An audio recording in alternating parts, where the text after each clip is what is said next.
একটু একটু করে এগিয়ে চলছে ভারতের মালায়ালাম চলচ্চিত্র ইন্ডাস্ট্রি। এই সময়ে পুরো ভারত তো বটেই, প্রবাসী দর্শকদের কাছেও জনপ্রিয় হয়ে উঠেছে মালায়ালাম ভাষার সিনেমা। নিজস্ব গল্প আর উপস্থাপনায় তাক লাগিয়ে দিচ্ছে এসব সিনেমা। স্থানীয়ভাবে নির্মিত কম বাজেটের সিনেমাগুলোও পাচ্ছে আকাশ ছোঁয়া সফলতা। এ তালিকায় চলতি বছরই যুক্ত হয়েছে একাধিক সিনেমা। এসব সিনেমার কোনোটি বাজেটের 10 গুণেরও বেশি আয় করেছে। এমন কয়েকটি সিনেমা নিয়ে আজকের আয়োজনে কেটিভি শোবিজ থেকে আমি মেহেদি হাসান আছি আপনাদের সাথে। শুরুতেই বলা যায় মানুজ মেল বয়েজের কথা। সিনেমাটি এখন আলোচনায় রয়েছে। ইতিমধ্যে অল্প সময়ে 100 কোটি আয় করে রেকর্ডও সিনেমাটির দখলে। শুনতে অবাক লাগলেও আলোচিত এই সিনেমার বাজেট মাত্র 20 কোটি রুপি। সেই সিনেমার আয় 242 কোটি রুপিরও বেশি। সিনেমাটি নিয়ে আইএমডিতে সমালোচনায় বলা হয়েছে, মালায়ালাম বড় একটা দর্শক সার্ভাইভাল থ্রিলার পছন্দ করেন। একই সঙ্গে স্থানীয় গল্প হওয়ায় দর্শকদের পছন্দের তালিকায় রয়েছে। গল্পটি দর্শকদের আবেগাপ্লুত করেছে। তেমনই একটি সিনেমা মানুজ মেল বয়েজ। এই সিনেমার পরিচালনা, গল্প বলা, চিত্রগ্রহণ, অভিনয় দর্শকদের ভিন্ন স্বাদ দেয়, যে কারণে শেষ 20 মিনিট পর্দা থেকে চোখ ফেরানোই যায় না। পরিচালক চিদাম্বরমের এটি দ্বিতীয় সিনেমা। সত্য ঘটনা অবলম্বনে নির্মিত এই সিনেমা যেন সবার গল্পই বলে।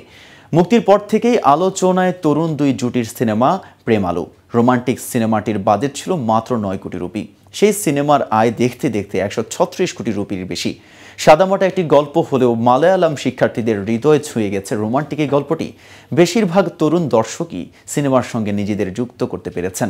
সিনেমাটি তরুণ প্রজন্মের দর্শকদের লক্ষ্য করেই বানানো। তরুণদের মধ্যে প্রচুর শিক্ষার্থী পড়াশোনার জন্য স্থানান্তরিত হয়ে ভারতের এক শহর থেকে অন্য শহরে চলে যান। তাদের গল্প তেমন একটা উঠে আসে না, যে কারণে গল্পটি তরুণদের বিনোদনের চাহিদা পূরণ করায় উপভোগ্য হয়েছে। এদিকে গায়ক অভিনেতা হিসেবে পরিচিত ছিলেন বিনীত শ্রীনিবাসন। প্রেমা মৃদয়ম সহ একাধিক সিনেমার সঙ্গীত বিভাগে কাজ করে প্রশংসিত হয়েছেন। অভিনয় তাকে এনে দিয়েছিল প্রশংসা। এবছর নতুন পরিচয়ে পর্দার পেছনে আসেন তিনি। পরিচালক হিসেবে কম বাজেট দিয়ে নির্মাণ শুরু করেন। বেছে নেন কমেডি ও ড্রামা ঘরানার গল্প। দুই বন্ধুর দুই ভিন্ন সময়ের গল্প। হঠাৎ এই বন্ধুদের কেরালায় দেখা যায়। সেই গল্পে এগিয়ে চলে ভারসাঙ্কালোকু শেষাম সিনেমা।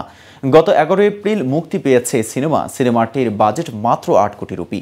তবে ইতিমধ্যেই এটি 10 গুণেরও বেশি আয় করেছে। বছরের শুরুতেই আলোচনায় আসে মাত্র 6 কোটি বাজেটের সিনেমা আব্রাহাম অজলার। মুক্তির প্রথম দিনেই চমকে দেয় সিনেমাটি।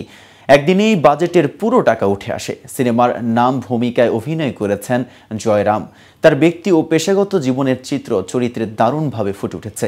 থ্রিলার সিনেমার মধ্যে থাকা রোমাঞ্চ দর্শক পছন্দ করেছে। প্রতিটি দৃশ্যে আলাদা গল্প দর্শকদের সিনেমাটিতে আটকে রেখেছে। সো ভিউয়ার্স, এই সম্পর্কে আপনার কোনো মতামত থাকলে জানাতে পারেন কমেন্ট বক্সে। আর ভিডিওটি ভালো লাগলে লাইক শেয়ার করতে ভুলবেন না। আজ এ পর্যন্তই। এতক্ষণ সাথে থাকার জন্য ধন্যবাদ।